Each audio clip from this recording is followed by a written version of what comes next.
제 소개는 앞에서 조혜경 선생님께서 너무 이렇게 뭐 상찬을 해주셔서 제가 이렇게 달리 뭐 말씀드릴 건 없을 것 같고요. 오늘 이 콜로키움이라고 해서 제가 의도한 거는 아마 선생님들께서 지금 교양교육에 대해서 워낙 많은 관심들을 가지고 계시고 또 연구들도 많이 하셨기 때문에 제가 뭔가 새로운 거를 말씀드리기보다는 어떤 의미에서는 최근의 사태와 관련해서 함께 논의할 수 있는 주제를 이렇게 던지는 것이 이 콜로키움의 의도와 잘 맞지 않을까? 저 나름대로는 이제 그렇게 생각을 했었습니다. 그래서 오늘 제 발표의 전체 큰 그 두 개의 그냥 논쟁적인 주제를 말씀드리면 유연성이라고 하는 말은 일단 이제 변화해야 한다라고 하는 것을 전제하고 한 말이고요. 두 번째는 대학 교양교육에서 우리가 일반적으로 전제하고 있는 어떤 종류의 그 엘리트주의에 대해서 다시 재고할 시점이 됐다라는 생각에서 그 엘리트주의와 그 다음에 교양교육에 변화한다면 어떤 방식으로 변화하는가. 근데 변화는 그 말하자면 이제 교육 방법이라든가 어떤 방법론적인 것에 있을 수도 있지만 다른 한편으로는 이제 컨텐츠에 해당할 수도 있을 것 같아서 오늘은 이제 그 컨텐츠에 관한 이야기를 조금 해보려고 합니다. 예, 제가 이제 말주변이 별로 많지 않아서 그냥 제 신문으로 읽어가는 것으로 하겠습니다. 예, 제 신문 그냥 빠르게 읽겠습니다. 2000년대 이후 뭐 선생님들도 너무 잘 아시겠지만 우리 대학의 미래와 관련해서 늘 회자되던 이야기가 있었습니다. 벚꽃 피는 순서대로 망한다. 그리고 뭐 최근에 이게 지금 뭐 신문이라든가 뉴스에서도 지금 자꾸 등장하고 있는 말인데요. 다른 것은 몰라도 대학의 미래에 관해서만큼은 결정론적 세계관을 받아들이라도 하듯이 사실 오래전부터 예고된 위기였지만 적어도 현재까지는 신통한 해법이 보이지 않아 보입니다. 까닭은 해법을 마련하는 일이 사실 우리가 잘 알고 있는 것처럼 고양이 목에 방울 달기이기 때문입니다. 우리 사회의 변화와 관련해서 대학이 어떤 처지에 놓여 있는지 새삼 강조할 필요는 없을 것 같습니다. 그것은 그 사이에 대학의 위기와 그리고 어떤 방식으로든 변화해야 한다라고 하는 요구, 그래서 그것에 대한 반성과 제안이 지난 20여 년 동안 계속되어 왔기 때문입니다. 그래서 대학 위기와 벚꽃이 마련했던 가장 큰 이유는 우리 사회의 구조적 특성과 관련이 있습니다.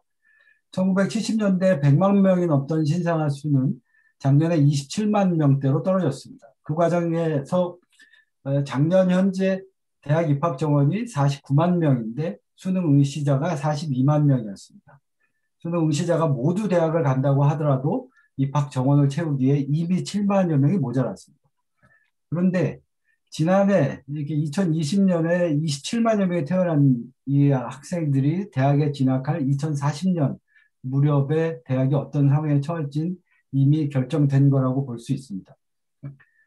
잘 아시겠지만 1995년에 5.3일 교육개혁안을 통해서 우리 사회는 누구나 대학 갈 수 있는 사회를 만들었습니다. 그래서 대학이 폭발적으로 늘어났고 그 다음에 한국 사회 특유의 구조적인 문제가 있습니다. 대학 서열화 그리고 수도권 집중이라고 하는 이 기하학적인 문제가 대학의 생명력과 벚꽃 개화 시기 사이에 상관관계를 만들어냈습니다.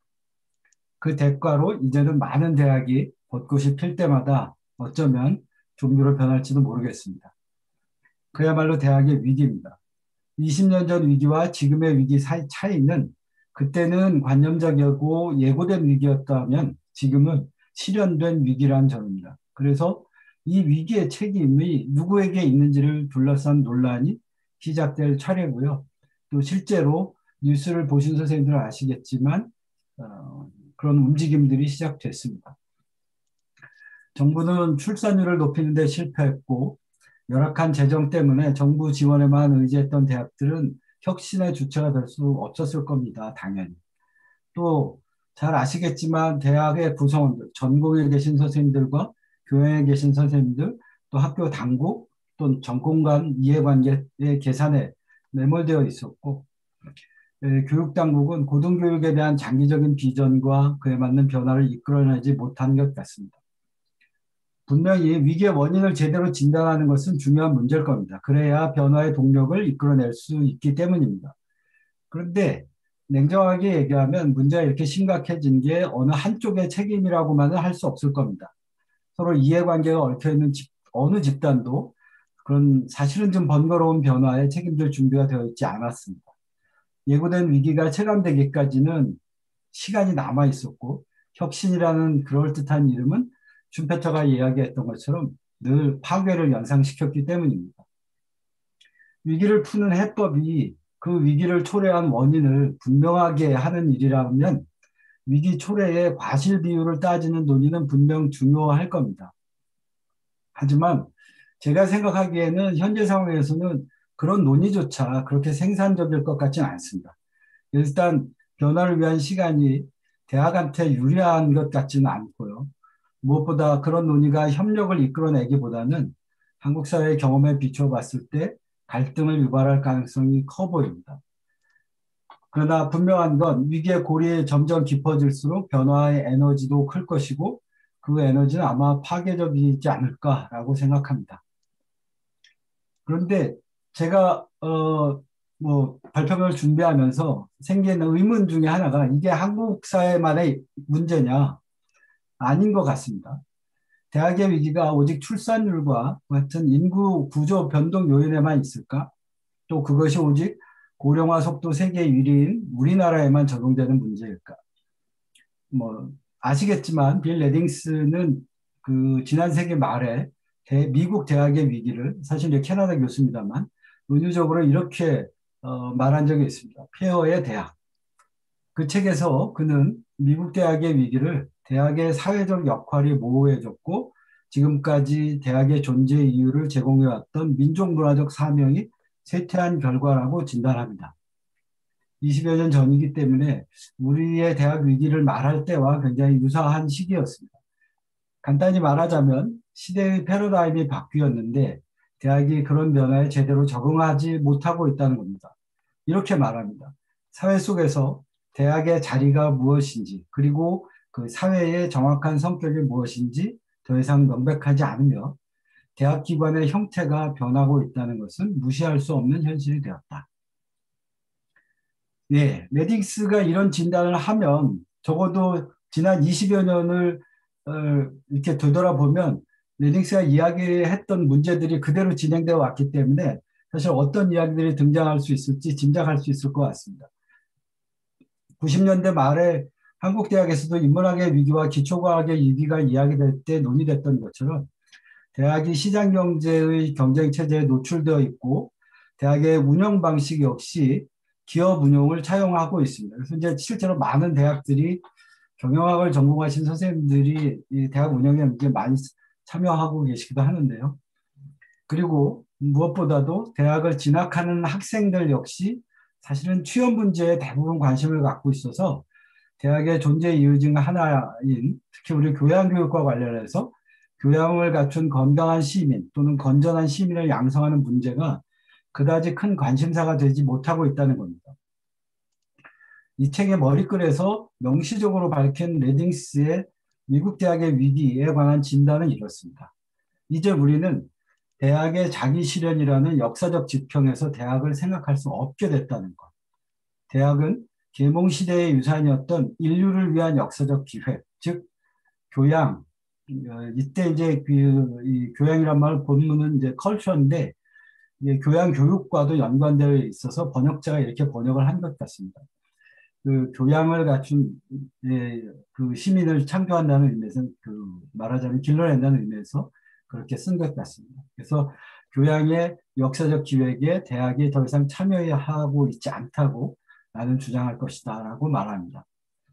근데 재미있는 것은 책을 읽다 보면 레딩스는 그러니까 21세기 바로 목전에 당시 대학의 위기를 설명하면서 자신보다 한 세대 전에 출간된 그러니까 1968년이니까 미국 사회나 유럽 사회가 한참 변혁의 시기를 걷고 있었던 그 시기이기는 했습니다. 한 세대에 출간된 책에서 여전히 그 책이 시사적인 이슈를 제공한다고 말합니다. 즉 30년이 지났는데 문제가 반복되고 있다는 거죠. 그는 즉 여기 얘기하는 작 바저는 한 세대 전에 진단한 그 대학의 위기가 여전히 반복되고 있다는 점을 우회적으로 비판합니다. 그리고 레딩스는 비슷한 위를 한 번 더 반복합니다. 대학 혁신을 위한 해법에 대한 레딩스의 진단은 교양교육의 혁신에 관해 특히 대학의 진정한 사명과 관련해 논의를 반복해온 우리 사정에서도 귀를 기울여 볼 만하다고 생각합니다. 예, 이 자유학예 교육 또 리버럴 아츠와 연관해서 제가 뭐 인용문을 한번 써봤습니다. 21세기 대학을 위한 대부분의 프로젝트는 이거 지금 미국에 관한 이야기입니다만 19세기의 대학 프로젝트와 놀랄 정도로 닮아 있다. 훔볼트, 쉴러, 슐라이어 마하, 피히테 그리고 칸트를 다시 읽어야 하는 것은 대학 위기에 대한 현재 해법들이 사실상 거의 대부분 훔볼트나 뉴먼의 주장을 재천명하는 데 지나지 않기 때문입니다. 레딩스는 당시 사정에서 이렇게 판단한 것 같습니다. 레딩스의 진단이 이렇게 내려진 지 다시 한 세대가 지났습니다. 사정이 달라졌는가 물어보면 그 사이 미국 대학들은 뭐 선생님들도 너무 잘 아시는 것처럼 하버드 대학도 마찬가지고 다른 뭐 유명한 글로벌 대학들이 변화하는 것에서 볼 수 있듯이 대학의 근본 이념과 사명 그리고 자유학예 교육의 역사를 성찰하고 그 반대급부로 첨단 기술 발전과 4차 산업혁명 시대를 준비하면서 변화하기 시작했습니다. 대학과 기초과학, 특히 인문학의 위기를 1990년대 말과 2000대 초반에 말하던 우리의 세기말 대학들 역시 새로운 21세기를 맞이하며 미국 대학의 변화를 참조해서 다양한 변화의 노력을 기울였다고 생각을 합니다.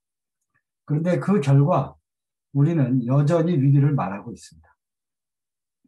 그 위기는 단순히 출산율 저하와 대학의 수가 너무 많다는 현실을 가로질러서 대학의 사회적 역할과 사명 자체를 향해 있습니다. 다시 말하면 출산율 저하와 대학의 수가 많다라고 하는 외적 요건 외에 그것들과 더불어서 위기를 증폭시키는 하나의 그 내적인 요건은 대학이 왜 존재하는가라고 하는 문제의식에서 우리가 합의에 이르지 못하고 있다는 생각이 들기 때문입니다.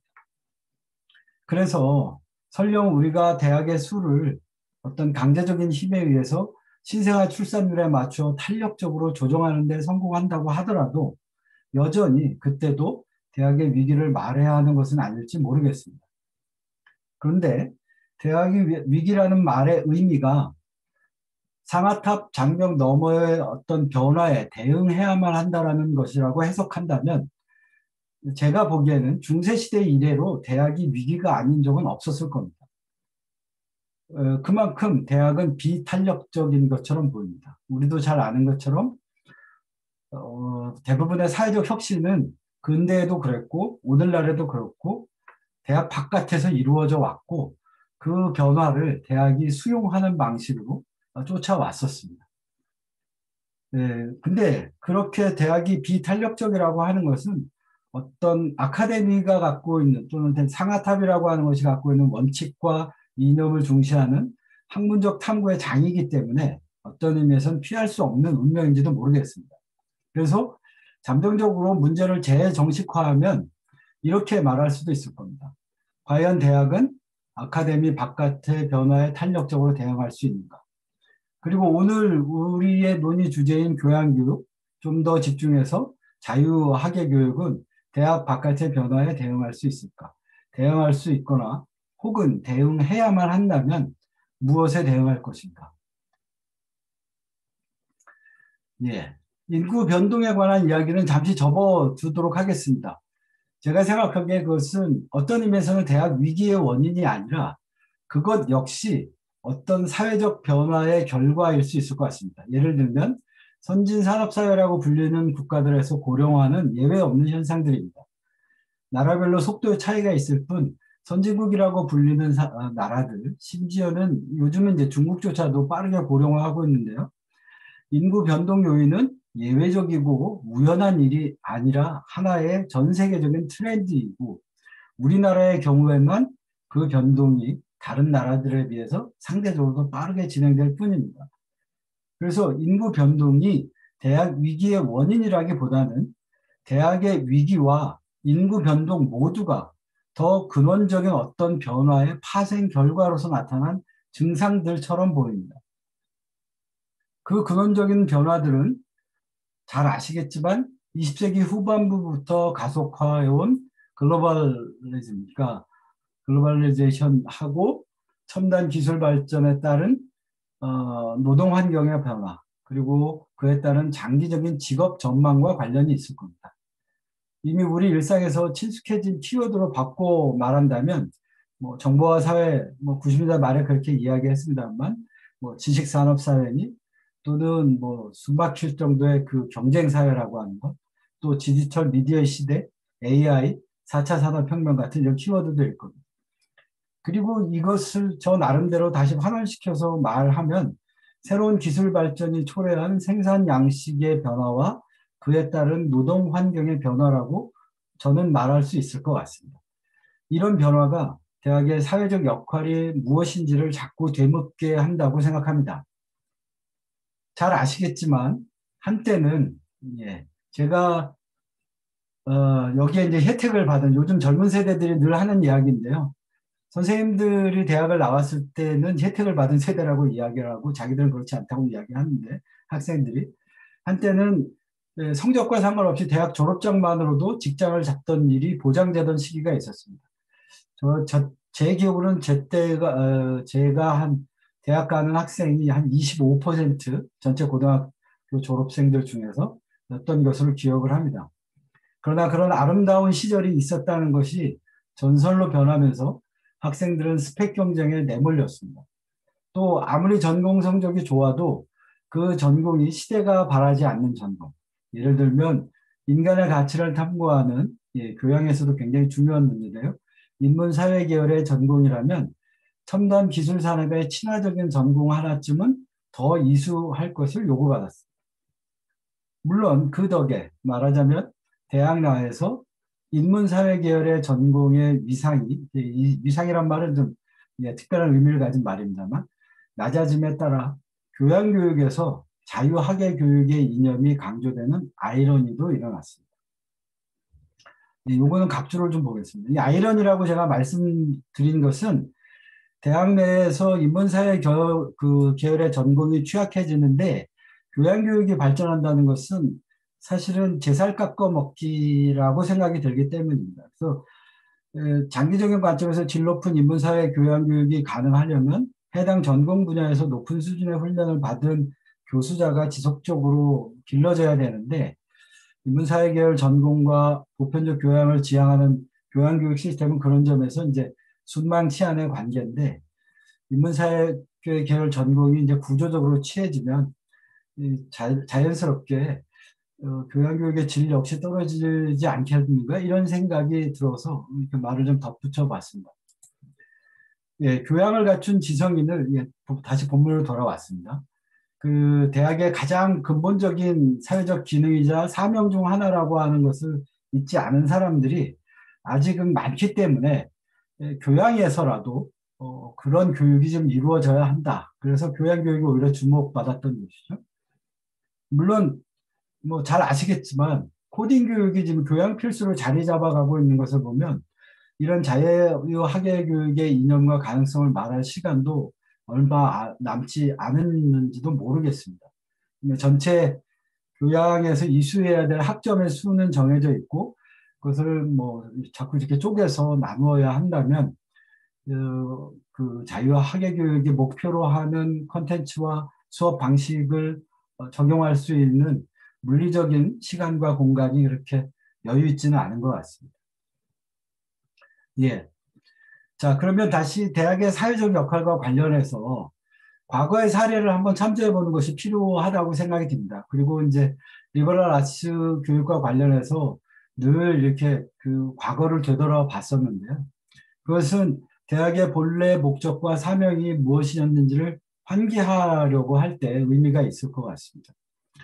근데 이때 우리가 이제 생각을 해야 되는 것은 대학을 가는 사람들이 소수였던 과거, 우리를 포함해서 근대와 중세 역시 과거였죠. 그 소수였죠.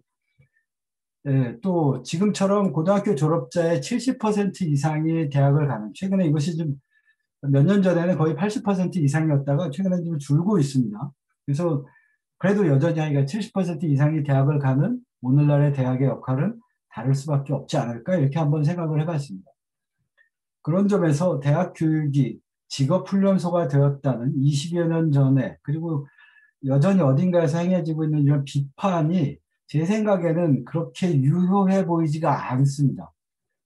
무엇보다 역사를 뒤져보더라도 중세든 근대든 대학에서 직업훈련소의 역할이 외면되었던 적이 없었던 것처럼 보입니다. 교양교육의 의미를 되짚어보기 위해 르네상스 시대로 되돌아가더라도 대학의 역할이 다르지 않았습니다. 당시 대학 취업 지원자들 역시 취업이 잘 되는 전공을 선호했습니다. 물론 이때는 전공이라고 하는 것이 그 뭐 세 가지밖에 없었기 때문에 그렇긴 하지만, 예, 대학의 성장이 본격화하던 시기인 15세기 유럽에서도 공부에 소요되는 비용과 시간으로 인해서 대부분의 사람들은 대학을 갈 수 없었고요. 따라서 가장 많은 수의 학생들과 졸업생들은 주로 이제 도시의 중간 계급 출신이었습니다. 근데 이들은 뭐 여전히 뭐 지금과는 마찬가지인데 어느 정도의 재산을 갖고 있는 사람들이었죠. 그리고 그들에게 대학을 간다라고 하는 것은 사회적 신분 상승의 길이었습니다. 당시 대학의 그 전공에 개설된 신학, 법학, 의학 전공은 사실은 당시에 말하자면 더 많은 돈을 벌 수 있는 또는 더 높은 지위로 올라갈 수 있는 그런 길이었던 것이고, 그런 사회적 수요에 대응하기 위한 것이었습니다. 당시의 리버럴 아츠는 그런 상급 공부, 전공 공부를 위한 기초 능력 양성 과정이었습니다. 그러니까 3과와 4과, 문법학이나 논리학을 배우는 3과나 아니면 수리 물리 과정인 4과도 사실 이제 그런 쪽에 해당한 것이라고 볼 수 있겠죠. 예, 르네상스기에 시작된 대학의 성장은 그런데 17세기 후반에 들어서 정체기를 맞이하는데, 말하자면 이제 그 당시로서면 대학의 위기에 겪겠습니다. 이제 프랑스의 역사가인 샤를과 베르제에 따르면, 예, 최초의 도약, 즉 르네상스 시기의 도약이 더 높은 수준의 교양에 대한 휴머니즘적, 즉 휴머니스트들의 인문주의적 또는 종교적 열망과 교회와 공직이 제공한, 제가 요거에 주목해서 그런데요, 고용 증대를 바탕으로 해서 이루어졌다라고 하는 겁니다. 그런데 적어도 샤를과 베르제의 분석에 따르면 17세기 후반의 선회는 그 전까지만 하더라도, 그러니까 17세기 이전에 별로 대학에 갈 동기부여가 안 돼 있던 특권층, 즉 귀족층들이 17세기 들어서면서부터 자꾸 대학에 오기 시작한 겁니다. 그리고 동시에 그 특권층들이 관료, 그러니까 이제 귀족 시스템이 붕괴하면서 여전히 그 특권적인 신분상의 지위를 이용해서 관료들을 장악하고 있었죠. 그래서 그들이 관료층을 장악함으로써 특권층의 폐쇄적인 영역이 생겼고, 대학 자체로서는 지적 영역에서 스스로를 혁신할 수 없는, 여전히 많은 대학들이 그 스콜라의 전통을 따르고 있었기 때문에 스스로를 혁신할 수 없었던 대학의 무능함 때문이었다고 이 두 사람은 진단을 합니다. 그리고 이렇게 덧붙입니다.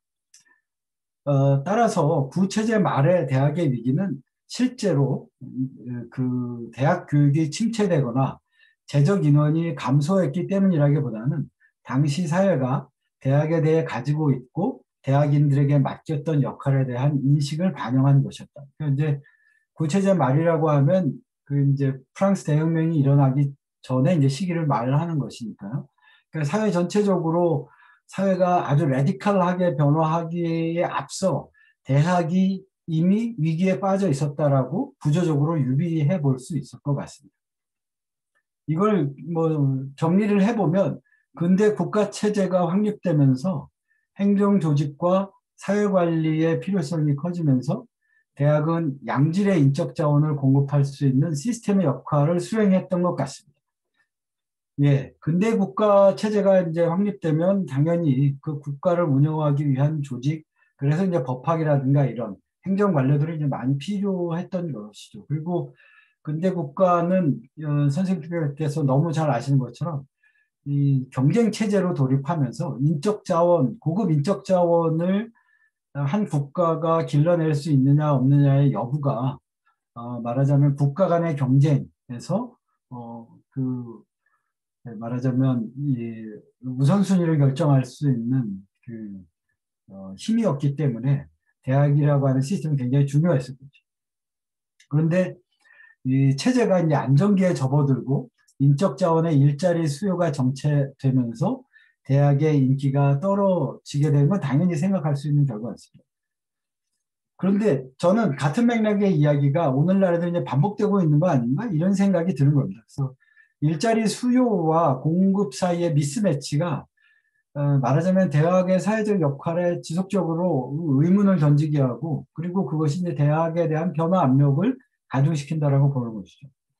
최근에 그러니까 정부에서 이 IT 산업계 그러니까 이제 그 수요가 폭증하고 있어서 뭐그 코딩을 할 줄만 알면 와서 그냥 모셔간다 하기 때문에 이런 수요에 대응하기 위해서 IT 인력 개발에 이제 총력을 기울이고 있고 정책 자금을 투여해서 그런 전공을 신설하거나 아니면 교양 과정에 예를 들면 이제 코딩 교육을 필수로 하는 것에 대해서 이제 정책적 지원을 당근을 내걸고 이렇게 변화를 요구하고 있는데 이런 우리 상황을 염두에 두고 18세기로 이제 거슬러 올라가 보면 앞서 얘기했던 샤를과 베르제가 18세기 대학의 개혁방을 이렇게 정리를 합니다.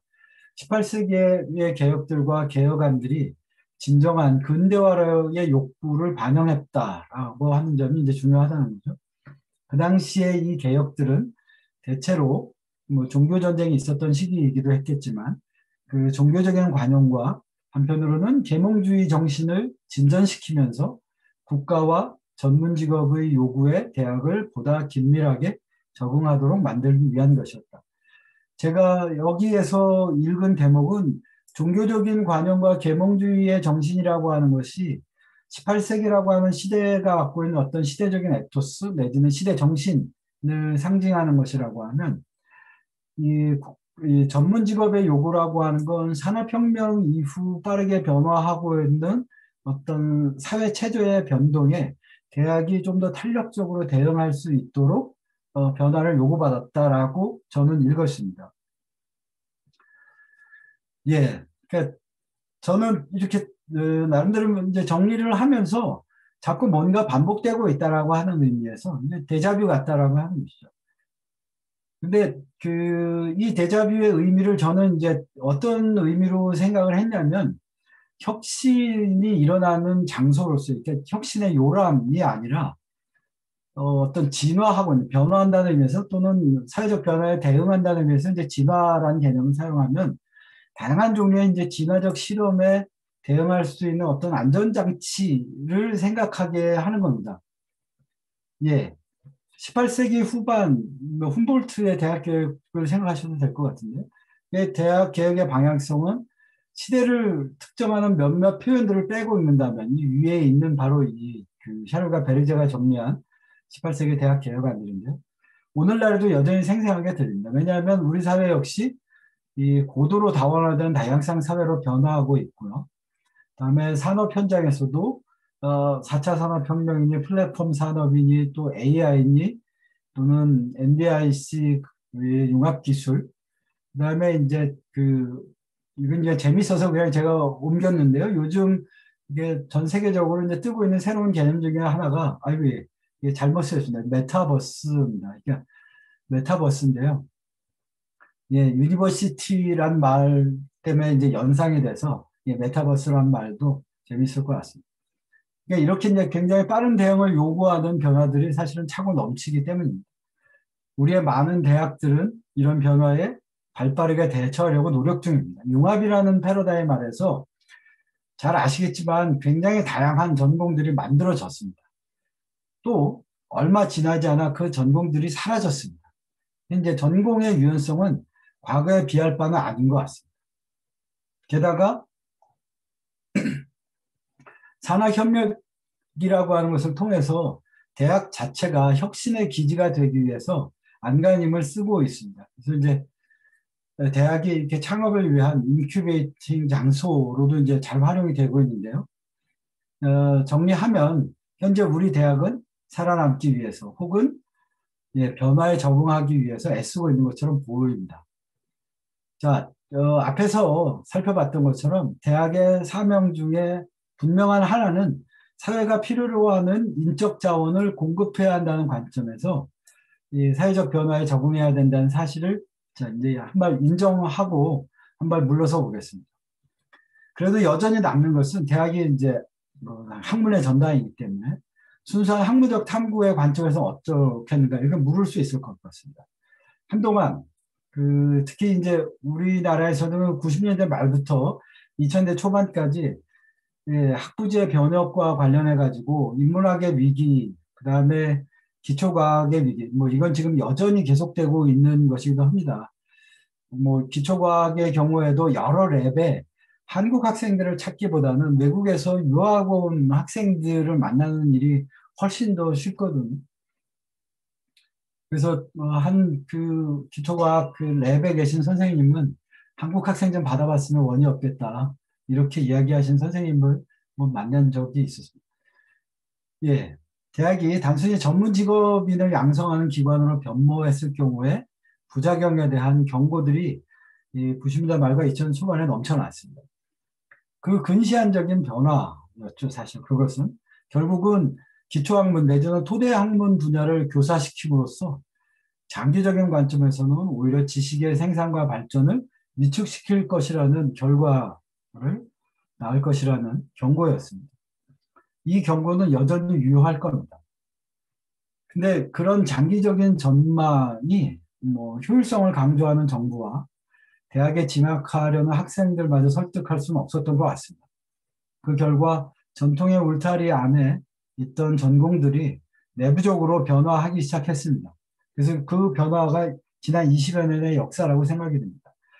다행히 융합이라고 하는 방법론이 좋은 돌파구를 마련해 주어서 많은 전공들이 실제로 뭐 이렇게 간판을 바꾸어 다는 일들이 일어났습니다. 근데 인문사회학을 전공하신 선생님들한테는 특히 그럴 텐데 이런 변화가 어딘지 모르게 반갑지만은 않습니다. 대학이 시장경제 체제에 종속당하고 시류를 쫓아가는 것은 굉장히 중요한 뭔가를 놓치고 있는 것 같아 보입니다. 적어도 학문의 전당, 또 진리를 탐구하는 공간은 순수한 뭔가를 지켜내야 하는 보루가 아닐까. 이렇게 생각이 듭니다. 민주주의가 후퇴할 때 우리의 과거 대학들이 그랬듯이 대학은 그 가치를 지키는 보루가 되고 사회가 어지러울 때 학문은 시대의 등불이 되어야 하는 것은 아닐까? 그것이 대학의 사명이 아닐까? 이런 물음들이 있었던 것이죠. 네, 그런 되물음은 대학의 사회적 역할과 존재의 의미와 연관해서 아마 끊임없이 제기되는 문제였을 거라고 봅니다. 발빠른 변화에 대응해야 한다는 한편의 요구와 그리고 그것에 저항하는 대학의 사명과 관련된 어떤 본원적인 이념 추구의 기량작용은 대학이 동시에 만족시켜야 하는 어떤 두 가지 요구 때문에 일어납니다. 그 하나는 바람직한 가치관을 가진 건전한 시민의 양성이라고 하는 어떤 의미에서는 다분히 계몽주의적인 그런 이념이고 다른 하나는 대학 역시 사회적 변화에 적응하거나 가능하다면 혁신의 요람이 될 수 있어야 한다는 실용주의적 요구입니다. 앞서 레딩스가 미국 대학의 현실을 말하면서 떠올린 데자뷰, 그것은 1960년대 그리고 다시 19세기 말까지 거슬러 올라갑니다. 그리고 나서 이제 레딩스가 그때 다시 이렇게 말했던 거예요. 21세기의 대학을 위한 프로젝트가 19세기 훔볼트의 대학 혁신 이념을 다시금 반복하고 있다는 것은 대학의 혁신이라는 과제가 언제나 두 마리 토끼를 잡으려 하기 때문이 아닐까 이렇게 생각을 하게 됩니다. 자, 이걸 그냥 뭐 제 나름대로 해석하기 위해서 시스템 이론의 개념들을 그냥 차용해서 이렇게 이야기를 하면 대학은 사회라는 전체 시스템의 하위 시스템이고요.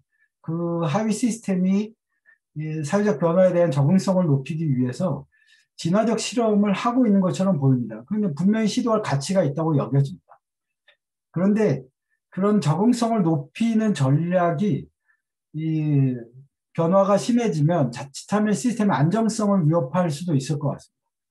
이게 중요한 거는 둘 사이의 균형을 잡아야 하는데 그래서 저는 교양에 우리의 시선이 모인 것이 아닌가 이렇게 생각이 듭니다. 즉 교양이 이제는 그 전공이 사회적 변화에 유연하게 대처하기 위해서 빠르게 변화하고 있다면 적어도 교양의 일정 부분 우리가 전통적으로 생각했던 대학의 사명에 관해서 일정 부분 교양에서 만족시켜야 되는 것은 아니다. 그리고 그 이념을 담아낸 게 요즘 말해지고 있는 리버럴 아트가 아닌가 이런 생각이 드는 겁니다. 예, 인간과 사회에 대한 성찰, 자유로운 사유 실험과 담론이 오가는 지식 공동체라고 하는 대학의 이념은 향수처럼 여겨집니다.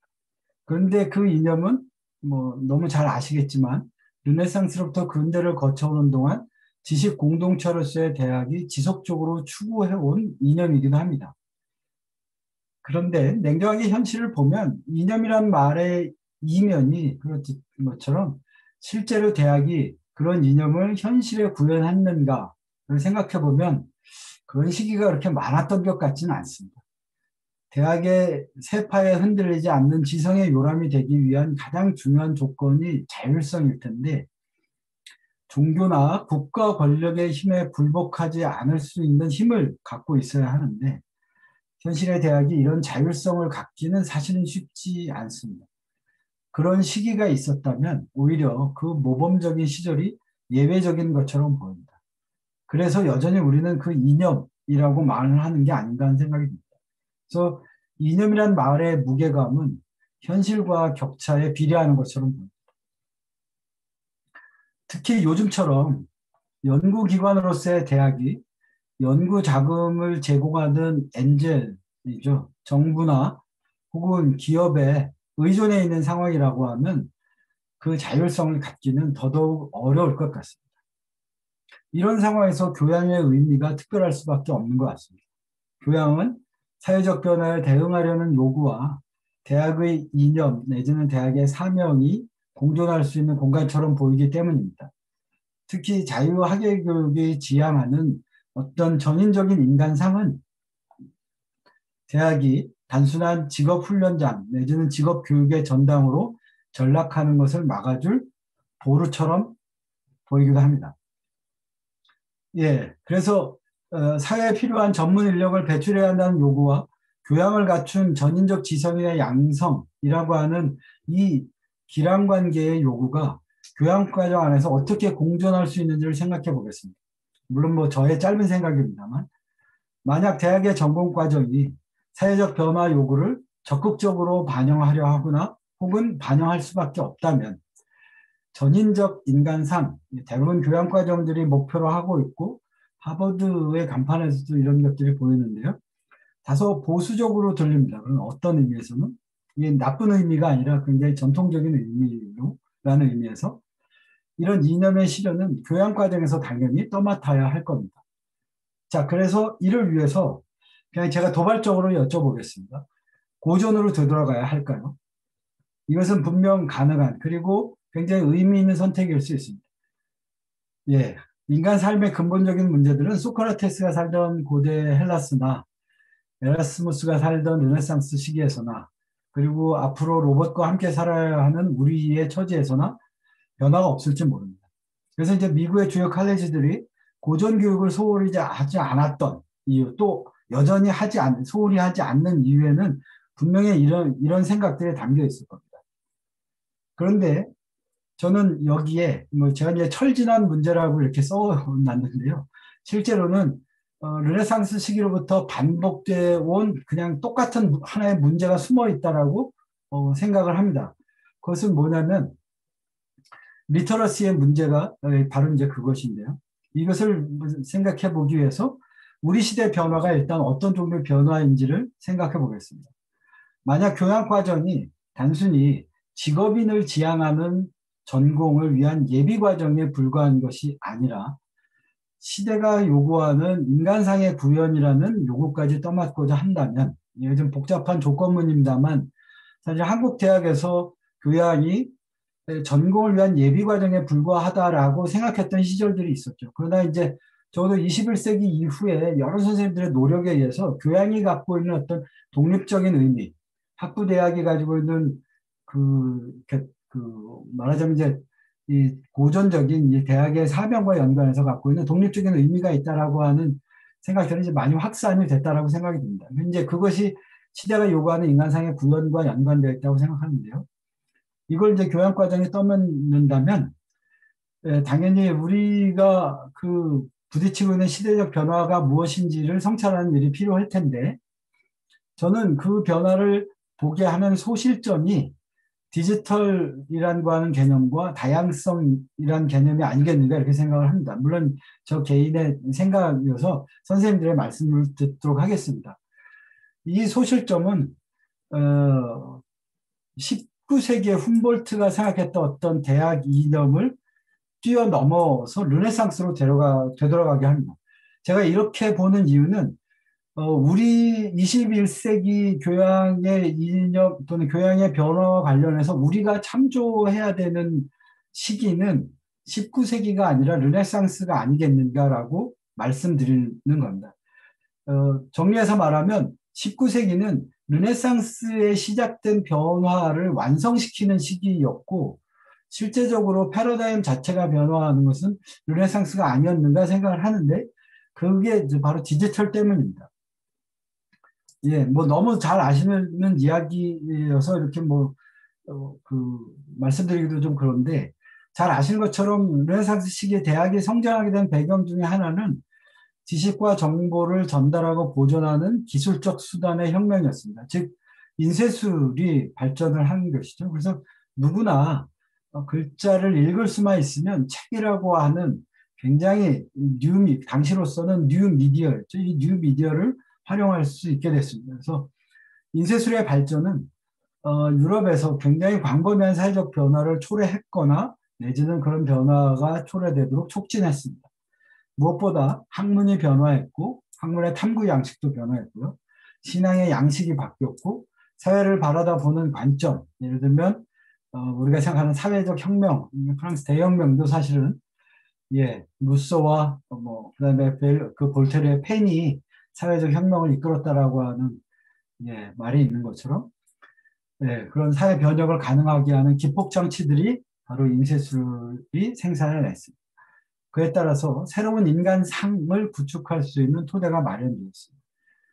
그 이후 새롭게 맞이한, 그래서 이제 제가 보기에 우리가 근대라고 부르는 16세기 후반부터 19세기까지 부르는 시대에서 대학은 르네상스 시기로부터 시작된 사회적 변화와 그에 맞는 인간상을 300여 년 동안 일관되게 추진해온 오르간이었다고 볼 수 있을 것 같습니다. 그래서 당시로서의 대학의 사명은 그런 시대의 변화를 추동해갈 주체를 양성하는 것이었을 겁니다. 그 주체는 자유롭고 평등한 존재로서 계몽된 시민입니다. 그래서 대학을 졸업한 사람들이 사회적 엘리트가 돼서 그들이 사회를 이끌어가는 모범적 시민이 된다면 그 사회 혁신의 꿈을 계몽주의자들이 꿨던 그 꿈을 이룰 수 있다고 생각하는 것이죠. 그런데 그 주체들은 당연히 그 인쇄술로부터 부여된 지식과 정보를 전달하고 생산해낼 수 있는 어떤 그런 기술적 수단을 자유롭게 사용함으로써 변화를 이끌었을 겁니다. 저는 그 문제가 바로 리터러시의 문제라고 생각을 합니다. 디지털이라는 새로운 언어가 세상을 바꾸고 있는 오늘날은 당연히 르네상스적 변화에 비견될 수 있을 겁니다. 문자를 이해하고 그것을 일상에서 활용하게 됨으로써 사람들의 생활 양식이 근본적으로 변화하였듯이 디지털 시대도 같은 길을 걷고 있는 것처럼 보입니다. 생활 양식의 변화가 새로운 인간상을 낳았듯이 디지털 사회도 새로운 인간상을 구축하고 있는 중입니다. 근대가 르네상스의 변화를 일관되게 추진해온 과정이었다면 21세기 역시 디지털 사회로의 변화를 추진해가는 과정이 될 것입니다. 르네상스 시기에 리버럴 아츠의 그 주요한 과제는 리터러시였습니다. 문법과 논리학 그리고 자연을 이해하는 새로운 언어로서의 수학이 가르쳐졌고 훈련됐습니다. 그러면 유비적으로 제가 이렇게 비교한다면 저는 이렇게 물어야 될 겁니다. 우리 교양, 즉 자유학교 교육 역시 디지털 언어를 이해하고 그것을 자유롭게 활용할 수 있도록 해야 하는 것은 아닙니다. 예, 그것도 물론 중요합니다. 근데 리터러시의 과제는 단지 문맹으로부터 벗어나는 것은 아닐 겁니다. 이름 석자를 읽고 쓸 줄 아는 것과 고전을 읽고 토론하는 것이 다르듯이 새로운 미디어를 이해하고 활용할 수 있는 능력은 단순히 기술적 조작 능력을 넘어서 그 미디어를 통해 전달되는 정보와 지식을 비판적으로 평가하고 생산할 수 있는 능력 모두를 총괄할 겁니다. 예, 코딩 교육을 만약에 하게 된다면 바로 이런 부분들이 고려돼야 되겠죠. 그래서 활자 인쇄 르네상스 시대로부터 디지털 시대를 관통해서 가로지르는 미디어가 사용자가 갖춰야 할 기본 능력일 겁니다. 그리고 제가 보기에 여러 선생님들의 노력으로 우리 대학의 교양과정은 적어도 이런 변화에 적응해 왔다라고 생각이 듭니다. 지난 20여 년간 대학 교양과정에서 길러야 할 역량 중에 빠지지 않는 하나가 있다면 그건 비판적 사고력이었습니다. 이런 그 기초교육은 너무나 빠르게 변화하는 디지털 사회의 직업인들이 갖춰야 할 지적 역량에 대한 대비였기 때문에 올바른 방향성이었다라고 보는 거죠. 2020년 그 세계 경제 포럼이 서베이를 통해서 각국에 있는 기업들에게 향후에 기업들에서 필요한 인재에게 필요한 직접 역량이 뭐냐? 1번이 비판적 사고력과 분석력이었습니다. 근데 재밌는 건 5년 전에 조사에서도 동일했다라고 하는 겁니다. 근데 이 사람들의 비판적 사고력이 늘지 않는다고 생각하는 거거든요. 왜 같을까 하는 거죠. 우리 대학들은 지식과 정보가 과거에 비할 바 없이 빠르게 생산되고 또 빠르게 유통되는 사회에 적응하기 위해 노력했고 그렇게 20여 년이 지났습니다. 그래서 이제 그런 변화가 어느 정도의 성과를 거뒀는지 확인해 볼 시점인 것 같습니다. 예를 들어서 그 SNS에 대한 리터러시를 생각해 보겠습니다. 처음에는 이것들의 뭐 낙관론과 아니면 비관론들이 같이 교차했습니다만 새로운 미디어들은 신문이나 TV와 같은 기존의 미디어를 대체해서 근대 말기에 꿈꿨던, 그러니까 19세기에 꿈꿨던 어떤 공론장의 역할을 할 수 있을 거라고 기대됐습니다. 그러니까 레거시 미디어가 하지 못한 일들을 할 수 있을 거라고 생각이 됐습니다. 그래서 수많은 사람들이 사회적 이슈에 대해 토론하고 결과적으로 건강한 합의에 도달할 수 있을 것이라고 기대됐습니다.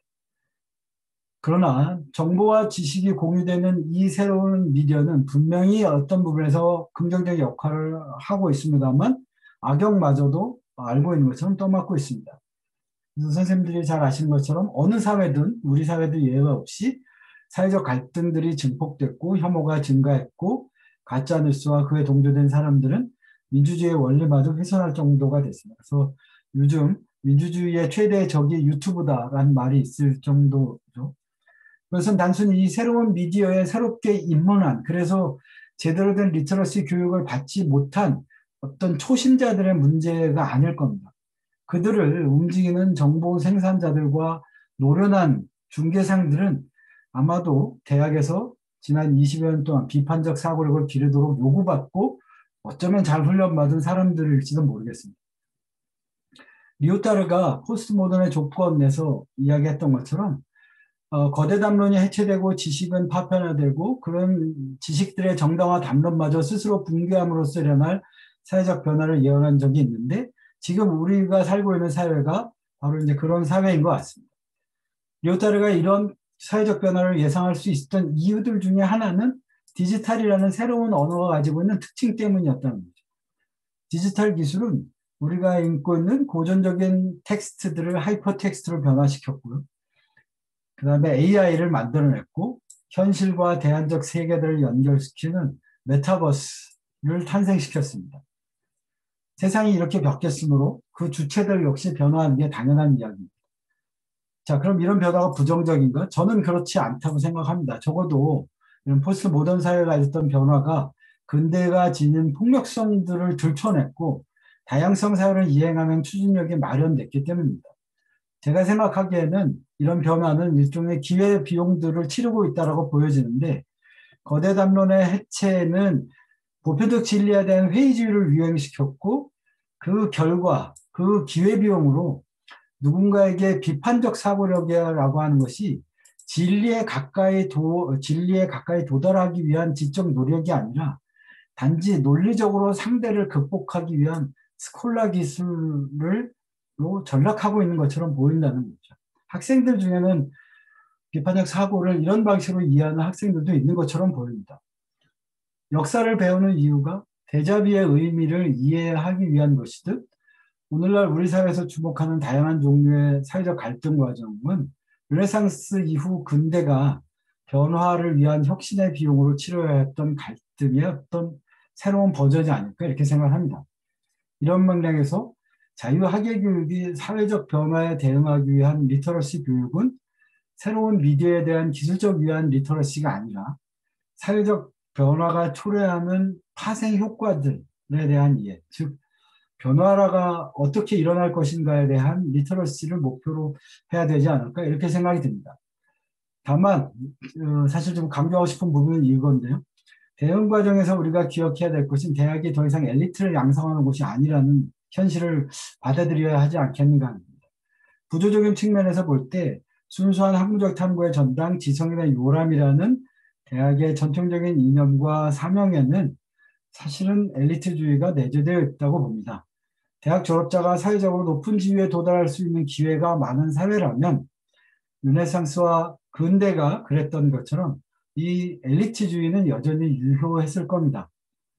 그런데 사실 이 엘리트주의는 끝이 난 게 아닙니다. 그럼에도 불구하고 여전히 우리의 마음속에 교육을 통해서 엘리트를 만들고 싶은 욕심이 있는 것은 아닌가. 이런 생각이 있습니다. 인문주의적 전통에서 성장한 대학은 이제 탈인간 중심주의 시대로 진행하고 있습니다. 그리고 지금은 아마 그런 상전이 과정 중에 있는 것 같습니다. 교양교육이 엘리트를 양성하기 위한 교육으로 생각한다면 적어도 지금은 그건 잘못된 짝짓기가 아닐까 이런 생각이 듭니다. 대학의 위기 상황은 과거에도 그랬던 것처럼 커다란 사회적 변화의 파생 효과일 겁니다. 교양교육은 그런 변화에 유연하게 대처할 수 있어야 할 겁니다. 학생들은 교양교육을 통해 그런 변화 자체에 대한 감시관을 길러야 할 것이고요. 향후 도래할 사회에서 일반적으로 우리가 바람직하다고 말해질 수 있는 인간상을 체화해서 나가야 대학을 졸업해야 할 것입니다.